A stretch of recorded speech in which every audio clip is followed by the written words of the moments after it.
Page 23. Quand je m'éveille, ma bouche est ouverte, mes dents sont grasses. Les brosser le soir serait mieux, mais je n'en ai jamais le courage. Des larmes ont séché au coin de mes paupières, mes épaules ne me font plus mal. Des cheveux raides couvrent mon front, de mes doigts écartés, je les rejette en arrière, c'est inutile. Comme les pages d'un livre neuf, ils se dressent et retombent sur mes yeux. En baissant la tête, je sens que ma barbe a poussé, elle pique mon cou. La nuque chauffée, je reste sur le dos, les yeux ouverts, les draps jusqu'au menton pour que le lit ne se refroidisse pas. Le plafond est taché d'humidité, il est si près du toit. Par endroits, il y a de l'air sous le papier tenture. Mes meubles ressemblent à ceux des brocanteurs sur le trottoir.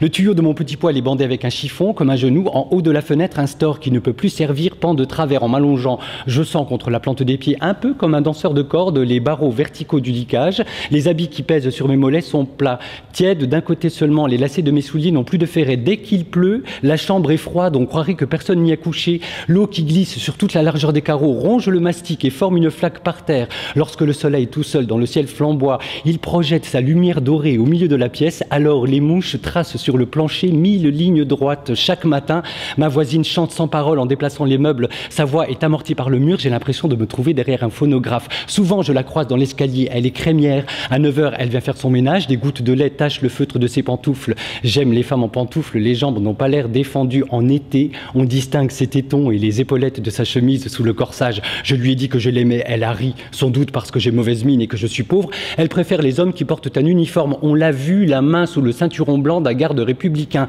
Un vieillard occupe une autre chambre, il est gravement malade, il tousse. Au bout de sa canne, il y a un morceau de caoutchouc. Ses omoplates font 2 bosses dans son dos.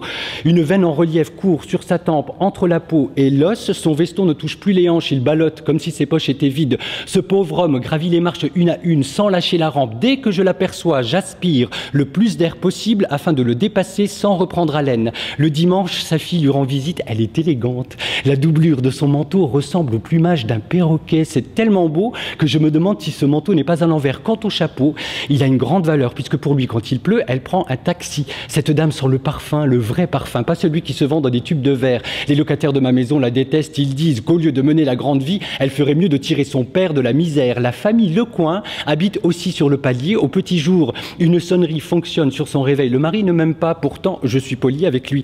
Il m'en veut de ce que je me lève tard. Ses habits de travail roulés sous le bras, il rentre chaque soir vers 5 h en fumant une cigarette de tabac anglais, ce qui fait dire aux gens que les ouvriers gagnent bien leur vie. Il est grand et musclé. Avec un compliment, on peut se servir de sa force. L'année dernière, il a descendu la malle d'une dame du 3e. Assez difficilement, il est vrai, car le couvercle ne fermait pas. Lorsqu'une personne lui parle, il a des visages parce qu'il s'imagine qu'elle veut se moquer de lui. Au moindre sourire, il dit « Vous savez, 4 ans de guerre, moi, les Allemands ne m'ont pas eu. Ce n'est pas aujourd'hui que vous m'aurez un jour. » En passant près de moi, il a murmuré fainéant. J'ai pâli et ne su que répondre. La peur d'avoir un ennemi m'empêcha de dormir pendant une semaine. Je me figurais qu'il cherchait à me frapper, qu'il m'en voulait à mort. Pourtant, si Monsieur Lecoing savait comme j'aime les travailleurs, comme leur vie me fait pitié, il a 2 filles qu'il bat seulement avec la main pour leur bien. Elles ont des tendons derrière les genoux, un élastique maintient leur chapeau. J'aime les enfants aussi. Quand je rencontre ces 2 gamines, je leur adresse la parole, alors elles marchent à reculons et subitement, sans me répondre, elles se sauvent. Chaque mardi, Madame Lecoing lave sur le palier, le robinet coule toute la journée. À mesure que les brocs s'emplissent, le bruit change. Le jupon de Madame Lecoing est démodé, son chignon est si maigre qu'on distingue toutes les épingles à cheveux. Souvent, elle fixe son regard sur moi, mais je me méfie car il serait très vraisemblable qu'elle me tendit un piège. D'ailleurs, elle n'a pas de sein.